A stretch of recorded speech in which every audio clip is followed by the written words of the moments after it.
ఫిరంగి నాలపై Janwada farm house ఇవి మొత్తం confirm చేసుకొచ్చాడు. నాల పైన గచ్చిపడేసిండు జన్వాడ ఫామ్ హౌస్ అనేది వెలుగు పేపర్ కన్ఫర్మ్ చేసుకొచ్చాడు. వాడికి నిన్నేం ఏడు పెడతాడు, కేటీఆర్ నా మీద నిందలెత్తవా, నా మీద అక్కసు ఉన్నది, నీకు నా మీద కుట్రున్నది అంటాడు.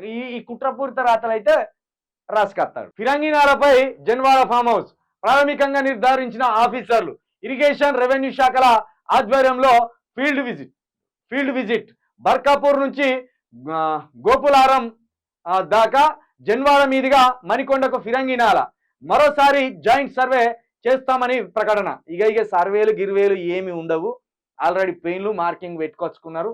ఎక్కడి నుండి ఎక్కడి దాకా కూల్చివేయాలనే ఒక ఆలోచన కూడా ఇప్పటికే హైడ్రా కమిషనర్ వచ్చి ఉంటాడు.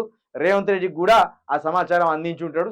సార్ ఆల్రెడీ కొలతలు అయిపోయినాయి, మార్కింగ్లు కూడా చేసినాం, ఇక దాన్ని కూలగొట్టడమే తర్వాయి భాగం సార్ అని చెప్పి ఉంటాడు.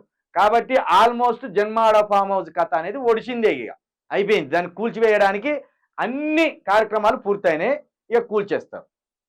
కాబట్టి ఇక మార్కింగ్లు ట్యార్కింగ్లు ఇవేం లేవు. ఇక ఇప్పుడు ఏంటంటే దీనికి ఇంకొక కొత్త అంశం తీసుకొచ్చింది.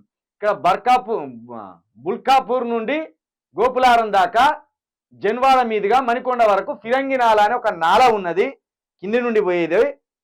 ఆ నాల ఉన్నది కాబట్టి ఆ నాల మీద వీళ్ళు కట్టింది కాబట్టి ఇక కూల్చడానికి ఎలాంటి అభ్యంతరాలు లేవని ఈ పేపర్ ద్వారా స్పష్టం చేసింది. కాబట్టి ఇక ఈ వారం రోజుల లోపల ఖచ్చితంగా జన్వాడ ఫామ్ హౌస్ను కూల్చేస్తారు.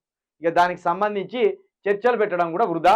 కాబట్టి ఇక తొందరగా బుల్డోజర్ తీసుకుపోయి దాన్ని కూల్చివేసి అక్కడి నుండి మెల్లగా ఐమేజ్ సాగర్కి తీసుకుపోయి అక్కడ పొంగులేడి ఫామ్ హౌస్ ఉన్నదట, అక్కడ కూడా కూల్చేస్తే సమానం అవుతాయి రెండు.